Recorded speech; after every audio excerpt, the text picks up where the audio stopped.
इस वक्त मैं दुर्ग के इंदिरा मार्केट में खड़ी हुई हूँ। मेरे पीछे जो आप देख रहे हैं मोती कॉम्प्लेक्स है। मोती कॉम्प्लेक्स में दो दुकानें जो आप यहाँ पर सामने देख रहे हैं, अंतरात हैंडलूम्स जो है, एक का शटर बंद है और दूसरे में अभी दुकान संचालित है। कहीं ना कहीं ये विभाजन के पहले की दुकानें हैं, जिसे लेकर के अब विवाद की स्थिति उत्पन्न हो रही है और आसिफ अली ने इस मुद्दे को उठाया है। क्या है पूरी जानकारी इस दुकान को लेकर के?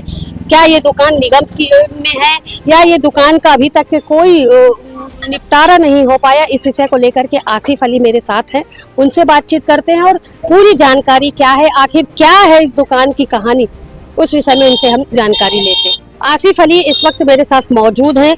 पूरी जो बातें हैं दुकान को लेकर के, किस समय की दुकान है, किसे अभी किसके अधीन है और किसके अधीन होना चाहिए, इस विषय को लेकर के ऐसी जानकारी मिल रही है कि आसिफ ने जिला मुख्यालय में जिलाधीश के समक्ष सारे पेपर पेश किए हैं और उनसे अब पूरी जानकारी मांगी है। आश्वासन क्या मिला है और क्या कहानी दुकान के पीछे है, उसे मैं जानती हूँ। जी आसिफ, बताएंगे क्या कुछ कहानी है इस दुकान? ये जो दुकान है मैडम, ये मध्य प्रदेश से शासन था जब छत्तीसगढ़ का बंटवारा नहीं हुआ था, उस समय दुकान जो है मध्य प्रदेश टेक्सटाइल्स के अंदर में थी, वो संचालित करती थी दुकान को।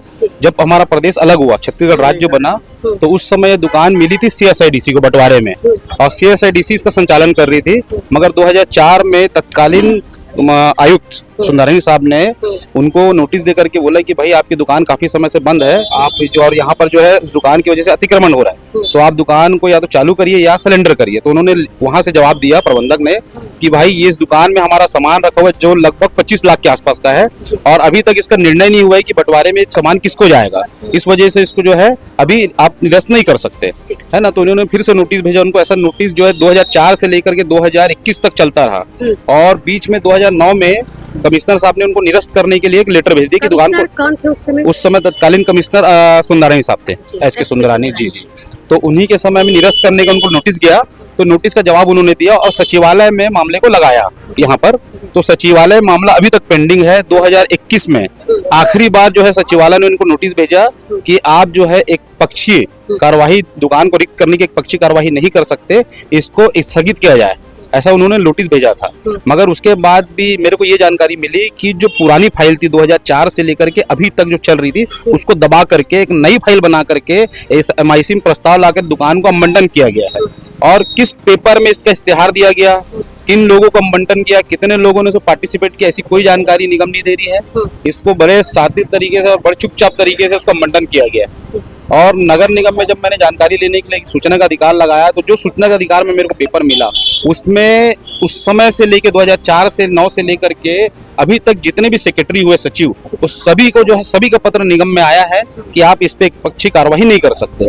तो इन लोगों ने मिल करके, जब महापौर जो था, महापौर जी जो धीरज बागलीवाल थे, उनके कार्यकाल में, और स्वास्थ्य अधिकारी जावेद अली और थान सिंह यादव, इनके कार्यकाल के समय में ये जो है प्रक्रिया पूरी चली आवंटन करने की।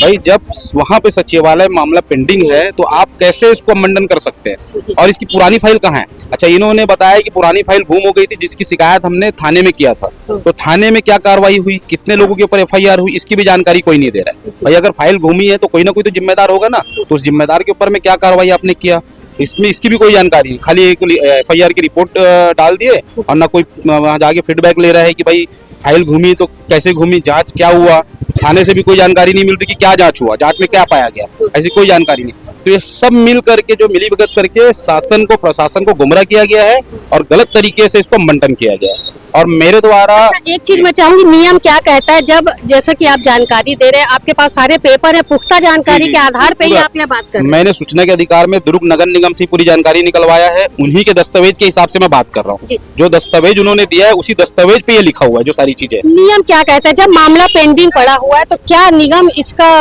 टेंडर निकाल सकता है? नहीं मैडम, देखो अभी तो दुकान जो बंटवारा हुआ तो CSIDC के पास गया, वो संचालन कर रही थी। इन्होंने दबाव बना करके, नगर निगम क्षेत्र की दुकान है ये, ठीक है, मगर अभी तक बंटवारे में निगम को मिली नहीं है, CSIDC के पास है। तो आप अच्छा, इसका जो मामला है वो सचिवालय में पेंडिंग है। जब तक सचिव लेवल में, जब तक इसका डिसीजन नहीं आएगा कि दुकान निगम को मिलेगी या CSIDC इसका संचालन करेगी, तब तक आप इसका आवंटन कैसे कर सकते हैं? और इनके पास में अभी, जब 2021 का मैं आपको बता रहा हूँ, उस समय जो तत्कालीन जो सचिव थे, सेक्रेटरी साहब, उनकी तरफ से इनको लेटर आया है कि आप इसको रिक्त नहीं कर सकते। दुर्ग के इंदिरा मार्केट में जिस तरीके से ये जो दुकान आप देख रहे हैं, मध्य प्रदेश राज्य वस्त्र निगम भोपाल, इस पर साफ बोर्ड लगा हुआ है और ये दुकान जो है कहीं ना कहीं विवादित है और कहीं ना कहीं एक मामला इस विषय को लेकर के सचिवालय में चल रहा है। बावजूद उसके नगर निगम के द्वारा इन दुकान का आवंटन कर दिया गया, सामान्य सभा में इस प्रस्ताव को पारित करके दुकान का आवंटन कर दिया गया, जिसके बाद से एक जागरूक नागरिक होने के नाते आसिफ अली ने इस मुद्दे को उठाया और कलेक्टर तक इस बात की शिकायत की है और अब वो चाहते हैं कि इस विषय में पूरी जांच हो, ताकि कितना यहाँ पर गोलमाल हुआ है, कितनी तरीके कौन कौन इस चीज में शामिल है, कौन कौन इस भ्रष्टाचार में शामिल है, उसका उजागर हो जाए।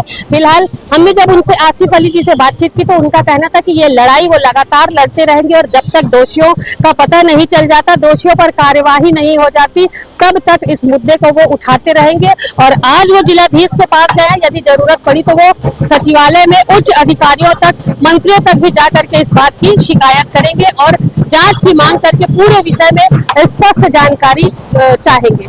फिलहाल क्या कुछ निष्कर्ष निकल कर इस खबर पर आता है, ये मैं आपको आगे की अपडेट पर जरूर बताऊंगी। मेरे सहयोगी लक्ष्मीकांत देवांगन के साथ दुर्ग से मैं मीना।